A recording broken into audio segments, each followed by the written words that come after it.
My name is Linda Williams. At 62, I'm sometimes surprised to see how much I've aged when I look in the mirror. But in my heart, I still feel young. 5 years ago, I lost my beloved husband George, and since then, I've been living alone in this big house. Located in a quiet suburb of New England on Maple Street, this house is filled with our memories. As I gaze at the trees turning red and yellow, I fondly recall the days I spent with George. To combat loneliness, I tutor neighborhood children twice a week. They call me Mrs. Williams or Aunt Linda, and their bright smiles encourage me daily. Teaching has become one of my reasons for living. My son Kevin is 34. He works for an IT company and lives in the next town. He's intelligent and dedicated to his work. Perhaps because of that, he's so busy that we don't get to see each other often. He got married 3 years ago, and my adorable grandson Liam was born. Liam is already 4 years old. He's full of energy and my pride and joy. To be honest, I'm not very close with Kevin's wife, Stephanie. She's beautiful and well-educated, but there's something about her that makes it hard for me to warm up to her. We only see each other about once every 6 months. I feel reluctant to visit without a reason, which makes it sad that I can't see my grandson more often. Still, seeing Kevin happy puts me at ease as a mother. Stephanie takes good care of Liam and seems to be raising him almost single-handedly while Kevin is busy with work. I'm grateful to her for that. At dusk, I go out to the garden to tend to my roses and think about my family. Although I feel lonely without George, I have Kevin and Liam. Thinking about that warms my heart. Tomorrow, I have a tutoring session after a long while. As I imagine the smiles of my students, I start preparing dinner. After finishing my tutoring work and returning home, I found a new message on my smartphone. It was from my son Kevin. When I opened it, there was a photo of my cute grandson Liam's birthday party attached. Liam is already 4 years old. Happy birthday! Can I come visit with a present? Kevin quickly replied, "Please come anytime, Mom." My heart was filled with joy. I'm really happy to see Liam. But at the same time, I'm a little worried about the awkwardness with Stephanie. Still, the joy of seeing my grandson outweighs that. A week later, I bought Liam's birthday present and visited Kevin's house. At the big shopping mall, I chose a toy of a character that Liam might like. In addition, I bought some local specialty sweets that Kevin has liked since he was young. When the door opened, Liam came running towards me shouting, "Grandma." Seeing his smile makes my heart melt. Happy birthday, Liam. Just as I was about to hug him, Stephanie approached, offering me slippers while pulling Liam away from me. Liam, step back. Welcome, mother-in-law. It's been a while. Thank you for coming today. She had a smile on her face, but her words lacked warmth. Stephanie, excuse me. It's been a while. Kevin too. I pretended not to notice her attitude and headed to the living room. I gave the sweets to Stephanie and the wrapped toy to Liam. When Liam opened the wrapping paper and saw the contents, he started jumping with joy. Wow, it's the toy I wanted. Thank you, Grandma. He immediately took out the toy and started playing with it. Mom, Liam is really happy. Thank you, Kevin said. It's fine, we don't get to meet often anyway. While watching my grandson having fun, the three of us had a bit of conversation. However, Kevin's phone rang in the middle, and he said, "It's a work call, excuse me for a moment," and left his seat. You're still busy as ever. Stephanie, thank you for always taking care of Kevin and Liam. When I said this to Stephanie, I was surprised to see her expression change. She was glaring at me with a stern face.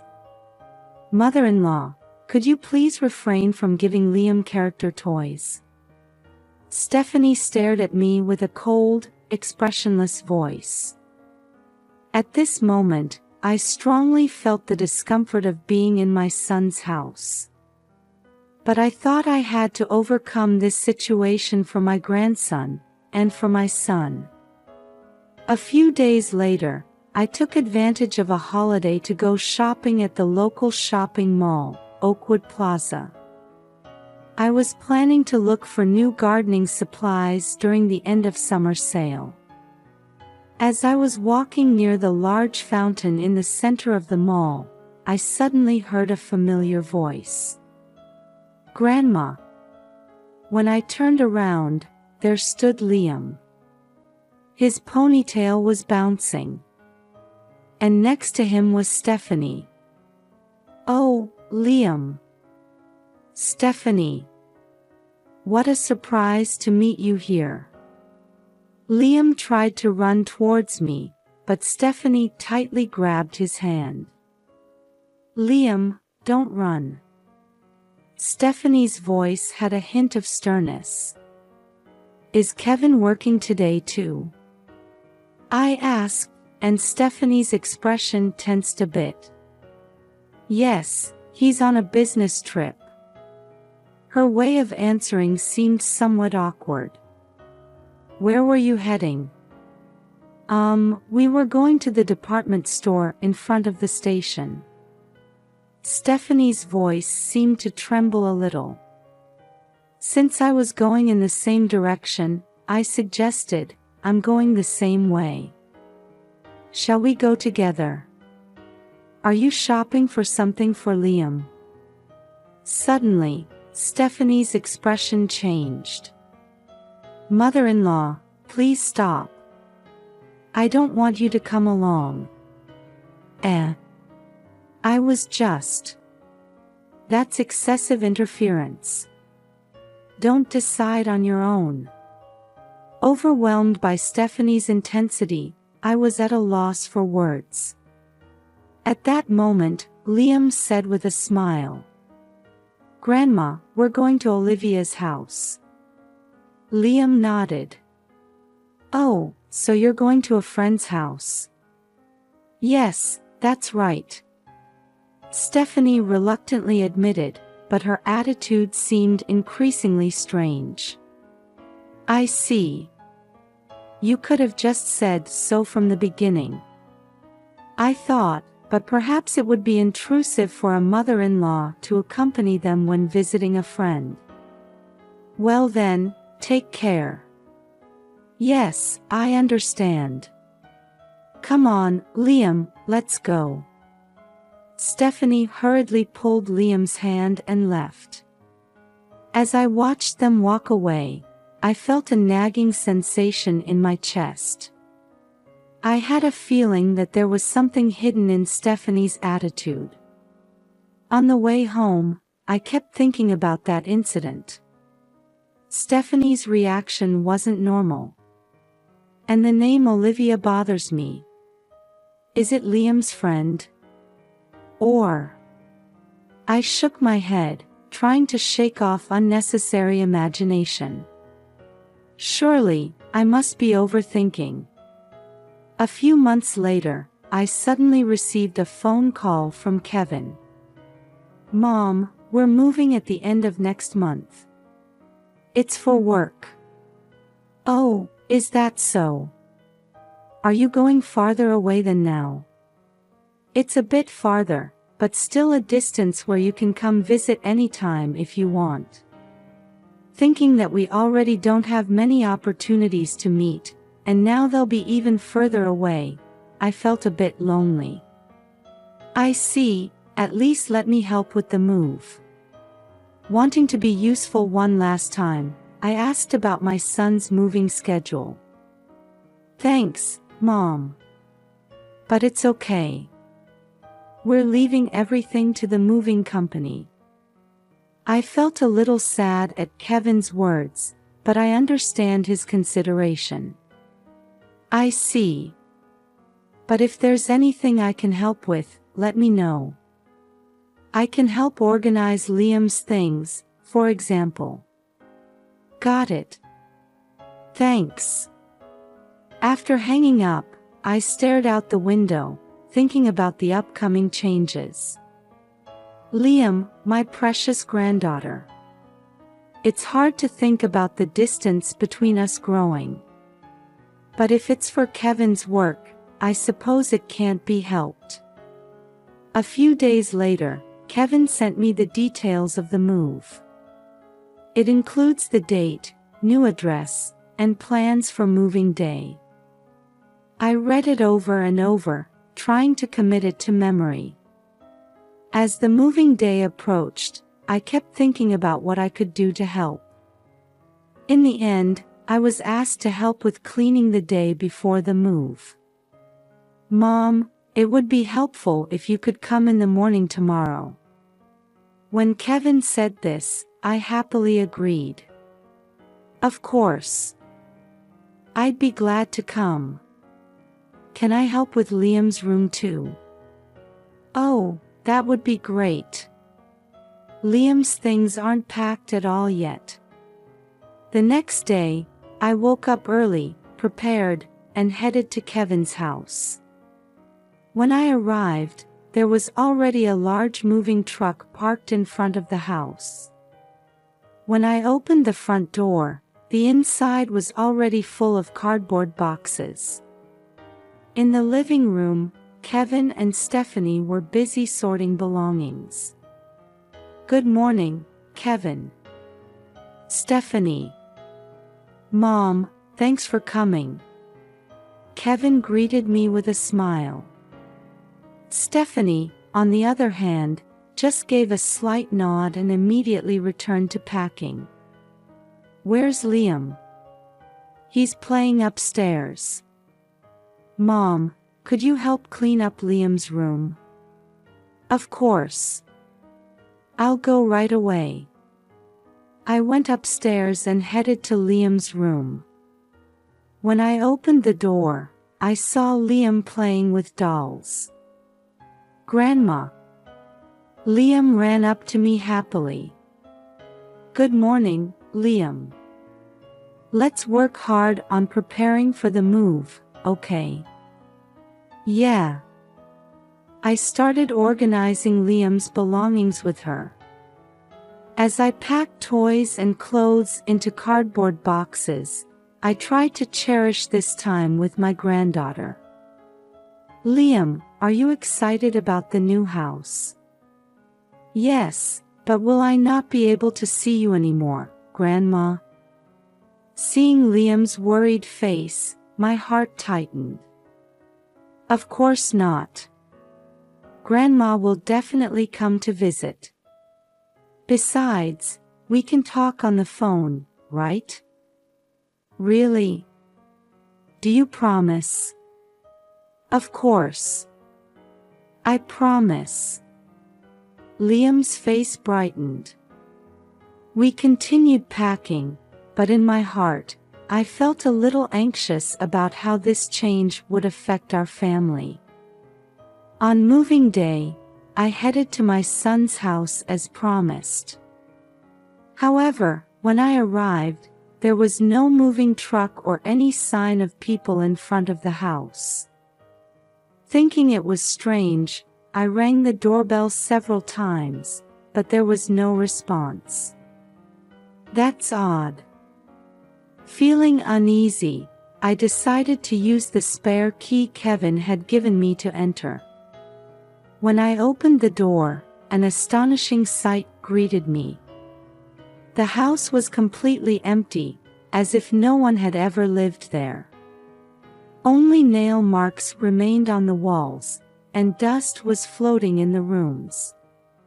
What's going on? As I walked around the house in confusion, I encountered a breathtaking scene when I entered the living room. In the corner of the room, a little girl was sitting huddled up. And she was handcuffed. It can't be. Liam. I hurriedly tried to approach the girl, but she recoiled in fear. A foul odor lingered in the room, and half-eaten bread and empty water bottles were scattered on the floor. The curtains were closed, and the girl's figure was dimly visible in the dark room. With trembling hands, I called Kevin. Kevin. What's going on? Liam is. Huh? Mom, what are you talking about? Kevin's voice was filled with confusion. I'm at your house right now. Liam is handcuffed. Wait, Mom. We've already moved. Liam is with us.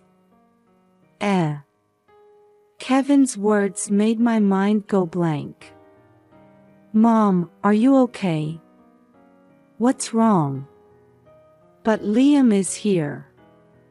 Perhaps sensing my confusion, Kevin spoke to me gently. Mom, that's not Liam. Is there perhaps some other child there? Brought back to reality by his words, I took a good look at the girl again. Indeed, she looks very similar to Liam, but upon closer inspection, she seems a bit older. I'm sorry, Kevin. I got confused. It's okay, Mom. But if there's a child there, you might want to contact the police. Yes, I'll do that. Sorry for worrying you. After hanging up, I turned my attention back to the girl. She's not Liam. But who is she? And why is she here? You're not Liam, are you? The girl remained silent, looking at me with frightened eyes. It's okay, don't be afraid. My name is Linda. What's your name? After a moment of silence, I heard a faint voice. Olivia. Olivia. That's a nice name. How old are you? Olivia held up 5 fingers. 5 years old, I see. Why are you here? Olivia hesitated a bit before starting to talk.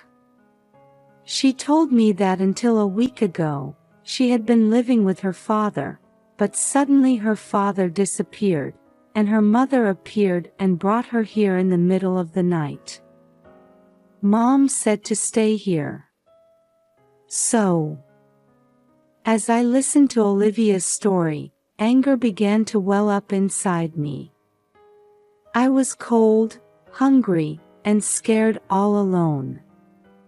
As I hugged the crying Olivia, I felt like my heart was about to burst. To do such a thing to a child. This isn't human. Who on earth? Trembling with anger, I asked Olivia for her mother's name, and she finally uttered it. At that moment, everything connected. With shaking hands, I took out my phone and contacted a certain person. After explaining the situation in detail, the person on the other end of the phone, though at a loss for words, promised to come right away. After that, I took Olivia to the hospital. I had her examined by a doctor to check her nutritional status and health condition. Fortunately, there didn't seem to be any serious health issues, but I was told she would need mental care. Olivia, rest at the hospital for a while. I'll be back soon. Olivia looked anxious but nodded slightly. After leaving the hospital, I returned to Kevin's empty house. And I decided to hide and wait in the closet. I'll definitely uncover the truth. In the darkness, I made a firm resolution. And I waited for the sound of the front door opening. Around noon the next day, I heard the sound of the front door key turning. I held my breath in the closet, watching the situation closely. I brought food. Stephanie entered the living room carrying a supermarket plastic bag. However, only the handcuffs remained there, and Olivia was nowhere to be seen. I could see Stephanie's face turn pale. "Hey, Olivia. Where are you? Answer me." Yes, Olivia was the name of the child Stephanie had said was Liam's friend. Olivia had told me everything. As I watched Stephanie desperately searching around the house, I slowly came out of the closet. "Are you looking for Olivia? She's not here anymore. WH. Mother-in-law." Stephanie, who had returned with a confused expression, froze when she saw me. "I found her. She's being properly taken care of."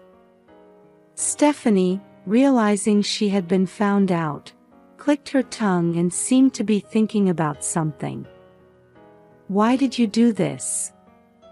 Tell me the truth." I tried to speak gently, but Stephanie suddenly broke down crying. "Actually, before I met Kevin, I was dating a man named Stanton, and I had Olivia out of wedlock." Stephanie started talking with her head down, looking pained. "But Stanton became violent, so I broke up with him." "I see. That must have been hard. And then, in the end, I ended up taking care of Olivia alone. I didn't want to let her go. But I had no income, and she was forcibly taken away from me." Stephanie continued speaking through tears.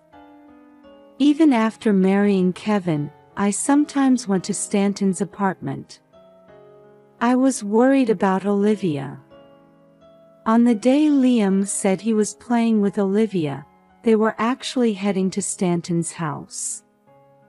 It seemed she was creating opportunities for Liam and Olivia to play together like siblings. They're both only children. I thought it would be good for them.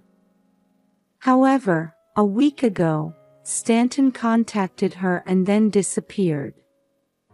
His apartment was also terminated, and Olivia had nowhere to go.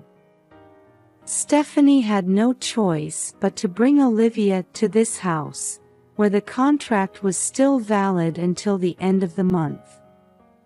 I swear, I had no contact with Stanton after marrying Kevin. But Olivia is still a precious child to me." As I listened silently, Stephanie looked up with teary eyes. "But I couldn't destroy my family with Kevin and Liam.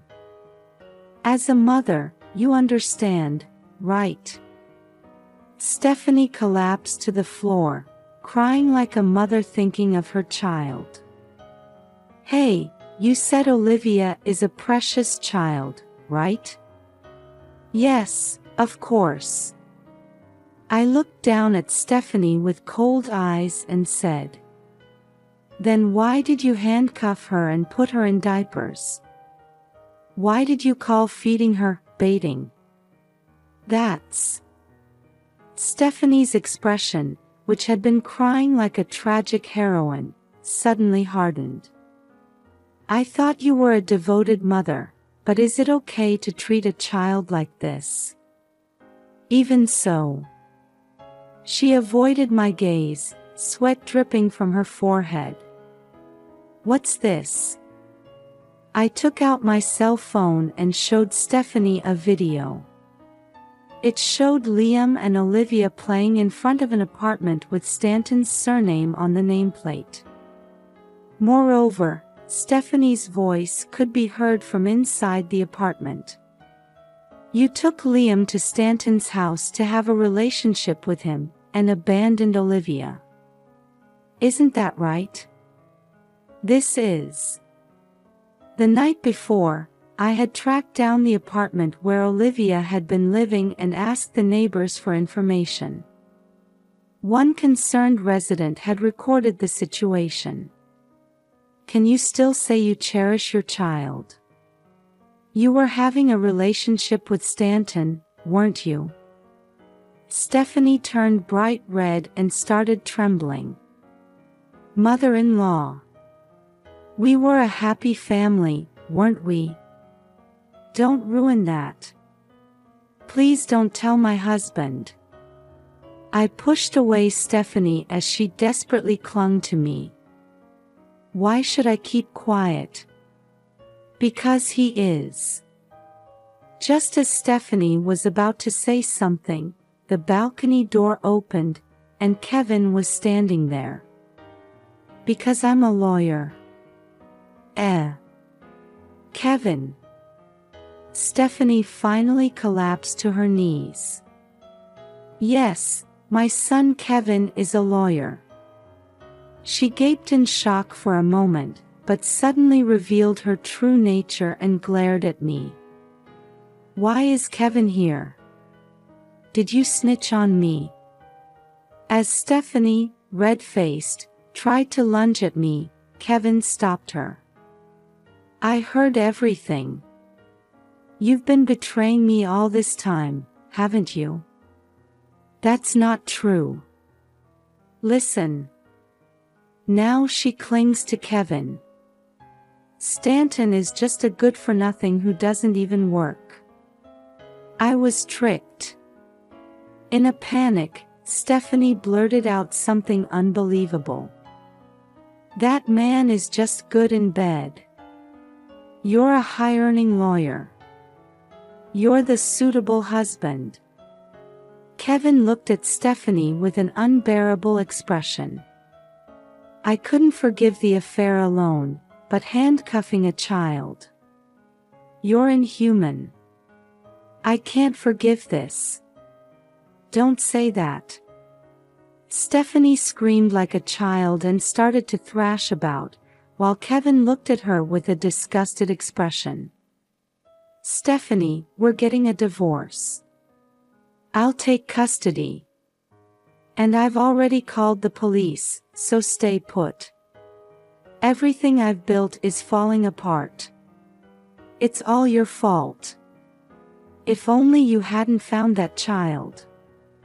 Finally cornered, Stephanie pulled a knife out of her bag. Then, she ran towards me. "Mom, watch out." At that moment, I skillfully dodged Stephanie. She yelled, "Damn it," and lunged at me again, but I dodged once more. "Stop running away, you old hag." On her third attack, I knocked the knife out of her hand. "Did you forget that I run a self-defense class and am a martial arts expert?" I pinned Stephanie to the floor, and she groaned in pain. Then, the sirens of the police Kevin had called approached. "Let go of me. Someone who shows no signs of remorse must face punishment for their crimes." Ignoring Stephanie's screams, I continued to hold her down. Eventually, the police arrived, and Stephanie was taken away screaming. Kevin and I just silently watched her being led away. I submitted photographic evidence and gave my testimony. It was discovered that Stephanie had also brought tools to dispose of Olivia. I had been wondering what she was planning to do after handcuffing her, but after hearing from the police, I was horrified to learn she had thought that far ahead. In the end, Stephanie was arrested, and her affair partner Stanton was also questioned. Kevin and Stephanie's divorce was finalized, and Kevin gained custody of Liam.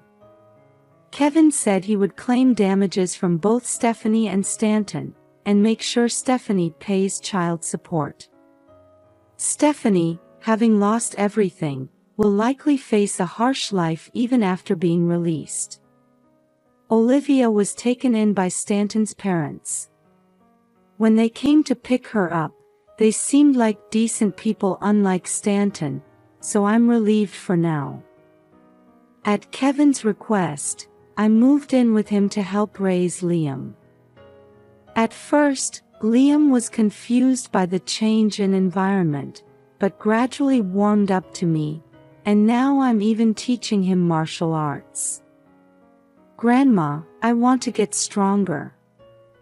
Every time Liam says this with shining eyes, I feel happy. Yes, Liam. It's important to be strong, but don't forget to be kind too. Okay, I understand. I'll be kind to Olivia too. Liam and Olivia still play together occasionally. Their bond seems to be growing purely, transcending the problems of adults. One day, Kevin came home from work and said to me, "Mom, thank you so much. I don't know what would have happened to our family without you." It's only natural, Kevin. We're family. I hugged my son. Tears were glistening in his eyes. But, Mom, I can't forgive Stephanie. Even when she gets out of prison, I'll never let her see Liam. I understand. Liam's safety is the most important thing. That night, I went out to the garden and looked up at the starry sky. I remembered George. Hey, George. Our family has been through a lot, but we're managing somehow. You're watching over us too, aren't you? A gentle breeze caressed my cheek. It was as if George was whispering, "Everything will be all right. There will surely be more difficulties ahead. But I believe we can overcome them." Watching over Liam's growth, praying for Olivia's happiness, and continuing to support Kevin. That is my mission now. Family bonds are sometimes tested. However, with truth and love, any difficulty can be overcome. That's what I believe. And when all the wounds have healed someday, I'm sure we will have become a stronger, kinder family. Dreaming of that day, I'm determined to do my best tomorrow too. To protect my granddaughter's smile, and for the happiness of our family.